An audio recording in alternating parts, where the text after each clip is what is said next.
बहू की बंदी से आसी आज बहुत गुस्से में थी और होती भी क्यों ना। उसे लगता था मोहल्ले की सभी बहुओं में सबसे ज्यादा दुखी वही है। शाम को जब अभिषेक आसी के पति घर आए तो आसी का सारा गुस्सा उन पर निकला। आसी ने कहा, सारे घर का काम मुझे ही करना पड़ता है। अब सामने वाले पड़ोसी शर्मा अंकल की बहू को देखो, वह कभी भी बाहर नहीं निकलती और उसे कभी भी बाहर जाते हुए नहीं देखा है। और एक मैं जो दिन भर घर के कामों से स्कूटी लेकर बाजारों में घूमती रहती हूँ और आकर फिर घर का काम करो, खाना बनाओ और तो और बच्चों की सारी जिम्मेदारी भी मेरे ऊपर है। आपसे तो इतना भी नहीं होता है कि बच्चों की स्कूल की डायरी भी चेक कर लें, वह भी मुझे ही करनी है। आसी गुस्से में सारी बातें अभिषेक को बोले जा रही थी और अभिषेक चुपचाप खड़े हुए चेहरे पर थोड़ी सी मुस्कान लिए उसे हाव भाव दे रहे थे। अभिषेक के मजाक के हाव भाव देखकर आसी और ज्यादा नाराज हो गई और चिल्लाते हुए बोली, सही है, आपका यहाँ मैं जल रही हूँ और आप मेरे मजे लेकर हंस रहे हो। तब अभिषेक ने हंसते हुए कहा, यार आसी, अब तुम्हारी इन बेकार की बातों पर हंसी नहीं तो क्या सीरियस हूँ।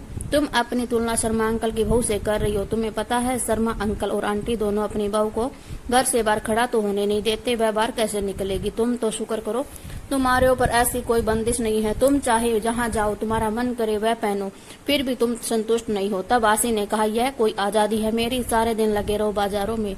मैं भी चाहती हूँ कि कभी कभी मुझे किसी चीज के लिए बाजार जाने का मन न करे तो वह चीज मुझे लाकर घर पर दे दो, पर तुमसे तो उम्मीद करना ही बेकार है। तभी तो मेरा एक बार घर में होता है और एक बार बाजार में। तब अभिषेक ने कैसे जैसे आसी को मनाया। फिर रात का खाना खाकर सब सो गए। अगले दिन आसी किसी काम से बाजार के लिए निकल ही रही थी, तभी उसे आवाज आई, दीदी इधर देखो। आसी आवाज सुनकर भी अपना वहम समझकर आगे बढ़ने लगी।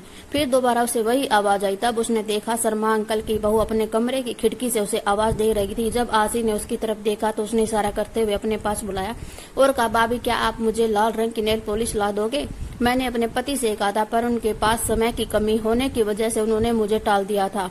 कहा कभी और बाद में ला दूंगा। तब आसी ने कहा, तुम मेरे साथ चलो, तुम बाजार भी घूम आओगे और तुम्हें जो भी सामान चाहिए वह ले लेना और साथ में अपने दोनों गोलगप्पे भी खाएंगे। इतना सुनते ही शर्मा अंकल की बहू की आंखों में आंसू आ गए। बोली, दीदी मेरी किस्मत आपकी जैसी नहीं है, मैं अपनी पसंद से कुछ भी नहीं खरीद सकती हूँ। जो भी कुछ घर वाले पसंद करके ला देते हैं वही पहन लेती हूँ। मैं बहू हूँ ना, तो ये लोग मुझे कहते हैं, बहू तुम चार दीवारी में ही रहा करो, तभी तो हमारे घर की शोभा। आज के जमाने में मेरी सास मुझे घर से पार जाने नहीं देती है और ना ही पड़ोस में किसी से बात करने देती। तभी पीछे से आवाज आई, बहू, और वह अपनी अधूरी बातों को बिना पूरा करे ही अंदर चली गई। और उसके अंदर जाने के बाद आसी यह सोचने पर मजबूर हो गई कि किस्मत किसकी खराब निकली, मुझे अपने घर और बाहर दोनों का काम संभालना पड़ता है, या शर्मा अंकल की बहू की जो अपने घर के बाहर भी खड़ी नहीं हो सकती।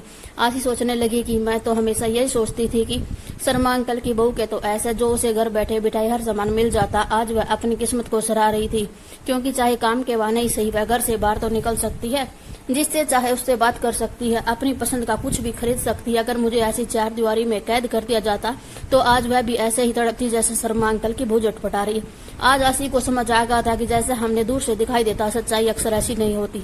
इसलिए दोस्तों, हमें जो भी मिला है हमें संतुष्ट रहना चाहिए, क्योंकि भगवान ने हमें हमारे सामने सबसे बेहतर दिया। Thanks for watching.